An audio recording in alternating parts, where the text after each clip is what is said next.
Kenapa nilai uang kita semakin menurun dan ekonomi sehari-hari terasa semakin sengsara? Kalian ingat nggak, uang 100.000 tahun 2004 itu bisa belanja dapat barangnya banyak. Di 2019 ke sini dapatnya cuma beberapa biji aja. Coba perhatikan tabel ini. Ini adalah tabel kenaikan harga beras dari 2018 ke 2022. Dan ternyata untuk kategori beras premium dan medium itu kenaikannya sebesar kurang lebih 5% per tahun. Kemudian di sektor pendidikan, kata liputan6.com, biaya pendidikan itu naik sebesar 15% per tahun. Mungkin kalau yang udah punya anak merasakan ini ya. Kenapa bisa begini? Itu disebabkan oleh inflasi. Lalu sebetulnya inflasi itu apa? Kata teori, inflasi itu kenaikan harga-harga secara terus-menerus disertai penurunan nilai mata uang. Penyebabnya ada 3. Yang pertama adalah perubahan suplai uang. Karena uang semakin banyak dicetak, sehingga nilainya makin gak berguna. Kita lihat di negara Zimbabwe, mereka terjadi hyperinflasi. Uang sampai begitunya gak berharga sampai diangkut pakai troli. Dan katanya di Zimbabwe itu tisu toilet sampai dijual 1,7 miliar rupiah. Dan bahkan untuk 3 butir telur itu harganya segini. Terus 100 triliun dolar itu nggak cukup buat bayar ongkos bis. Dan ternyata 35.000 triliun dolar Zimbabwe cuma setara 1 USD alias cuma 15.000 rupiah. Parah kan? Nomor 2 alasannya perubahan demand.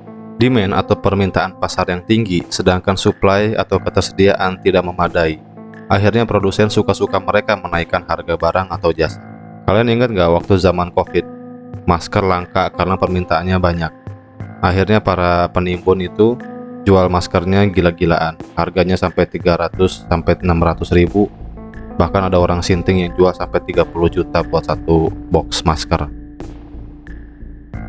Terus kasus minyak goreng yang sempat langka karena permintaan banyak sedangkan suplainya sedikit, sehingga para produsen atau distributor menaikkan harganya 2 kali lipat. Penyebab ketiga adalah perubahan supply. Supply atau ketersediaan yang tinggi, sedangkan demand atau permintaan tidak banyak. Akhirnya produsen gulung tikar, PHK di mana-mana, dan ujungnya pengangguran meningkat. Mungkin di antara kita ada pedagang kecil yang bangkrut, bahkan sampai menjual atau melepas kios mereka, dan beberapa karyawan harus dipecat atau di PHK dari pabrik karena pabriknya mengalami kebangkrutan. Lalu apa yang harus dilakukan agar bertahan di tengah badai inflasi? Hanya ada 3 cara. Yang pertama, menukar waktu kalian dengan uang alias bekerja, kerja apapun lah.